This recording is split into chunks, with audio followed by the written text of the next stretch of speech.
बुलढाण्याच्या चिखलीत किरकोळ व्यावसायिकाला 2 आरोपींनी क्षुल्लक कारणावरून लोखंडी रॉडनं मारहाण करत दहशत पसरवण्याचा प्रयत्न केलाय। या प्रकरणी पोलिसांनी आरोपी विनोद मंजुळकर आणि राजू मंजुळकर यांच्यावर गुन्हा दाखल केलाय।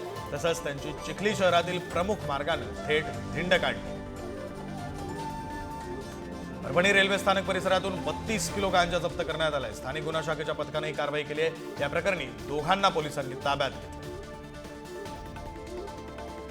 जालन्यात धारदार खंजीर घेऊन फिरणाऱ्या एकाच पोलिसांनी जेरबंद केले। जालन्याच्या सदर बाजार डीबी पथकाने ही कारवाई केली आहे। शहरातील उडपी चौकात एक 21 वर्षीय तरुण कमरेला खंजीर लावून घातपात करण्याच्या उद्देशाने फिरत असल्याची माहिती पोलिसांना मिळाली होती।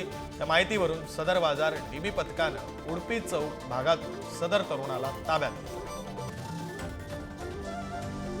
रायगडमध्ये भर रस्त्यात व्यापाऱ्यांचे 1.5 कोटी लुटले।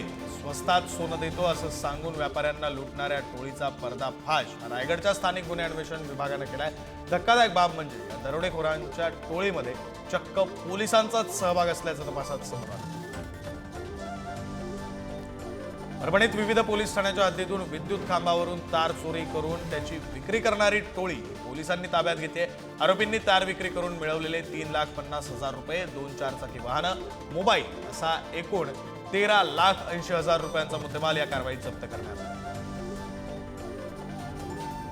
मथुरेच्या बांके बिहारी मंदिरामध्ये मुंबईतील 17 भाविकांना मारहाण करण्यात आली। मंदिरातील सेवादारांनी भाविकांना मारहाण केली।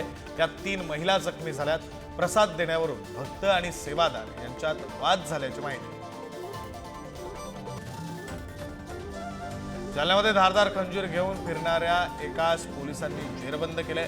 जालन्याच्या सदर बाजार डीबी पथकाने ही कारवाई केली। शहरातील उडपी चौकात एक 21 वर्षीय तरुण कमरेला खंजीर लावून घातपात करण्याच्या उद्देशाने फिरत असल्याची माहिती पोलिसांना मिळाली होती। त्या माहितीवरून सदर बाजार डीबी पथकाने उडपी चौक भागातून सदर तरुणाला ताब्यात घेतले। बुलढाण्याच्या चिखलीमध्ये किरकोळ व्यावसायिकाला 2 आरोपींनी क्षुल्लक कारणावरून लोखंडी रॉडनं मारहाण करत दहशत पसरवण्याचा प्रयत्न केलाय। या प्रकरणी पोलिसांनी आरोपी विनोद मंजुळकर आणि राजू मंजुळकर यांच्यावर गुन्हा दाखल केलाय। तसंच त्यांची चिखली शहरातील प्रमुख मार्गाने धिंड काढली। शिर्डीमध्ये 2 कर्मचाऱ्यांच्या हत्येच्या घटनेनंतर नागरिक आक्रमक झाले। हत्या करणाऱ्या नराधमांचा एन्काउंटर करण्याची मागणी मृतांच्या नातेवाईकांनी केली आहे। महिनाभरात गुन्हेगारीचा समूळ उच्चाटन न झाल्यास पोलीस ठाण्याला स्मशानभूमी बनवू असा इशारा ग्रामस्थांनी ग्रामसभेत दिला।